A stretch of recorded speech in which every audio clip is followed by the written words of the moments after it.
Support for today's episode comes from Amazon. Amazon is working toward a carbon-free energy future, doing more with less, investing where it matters most, and supporting communities where we operate. Utility investment is rising faster than cost recovery. Investor-owned utilities are entering one of the largest capital investment cycles in U.S. history.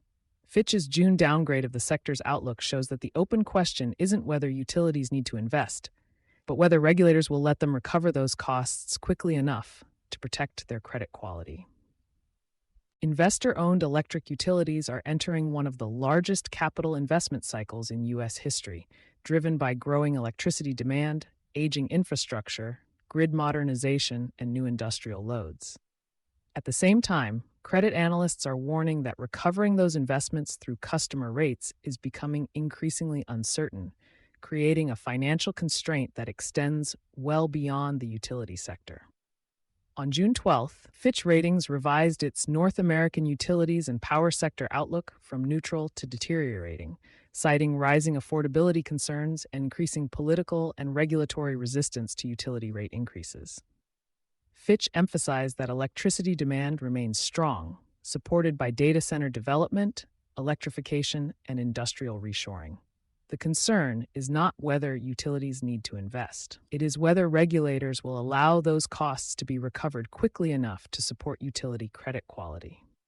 Record capital plans. The investment pipeline continues to expand. The Edison Electric Institute, EEI, projects investor-owned electric companies will invest approximately $238.8 billion in 2026, following a record $204.1 billion in 2025. Through 2030, EEI expects utilities to invest roughly $1.4 trillion, reflecting higher forecasts for transmission, distribution, generation, resilience, and customer interconnections as electricity demand accelerates. Much of that spending is difficult to defer. Aging equipment needs replacing.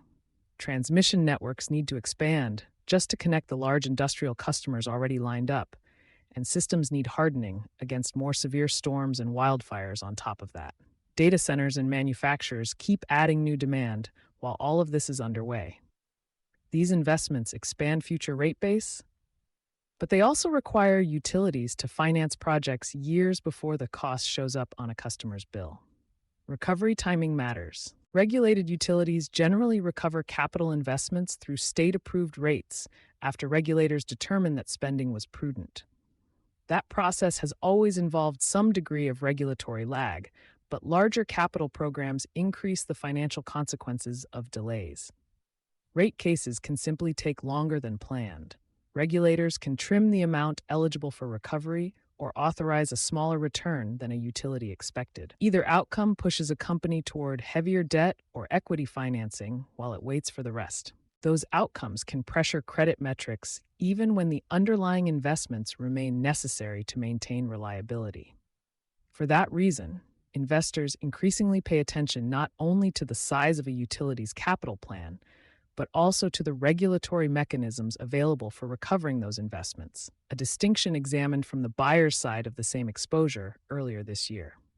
Utilities operating under formula rates, riders, trackers, or other recovery mechanisms often experience less regulatory lag than those relying primarily on traditional base rate cases. Affordability is shaping regulatory decisions. Affordability concerns are becoming a larger factor in utility regulation.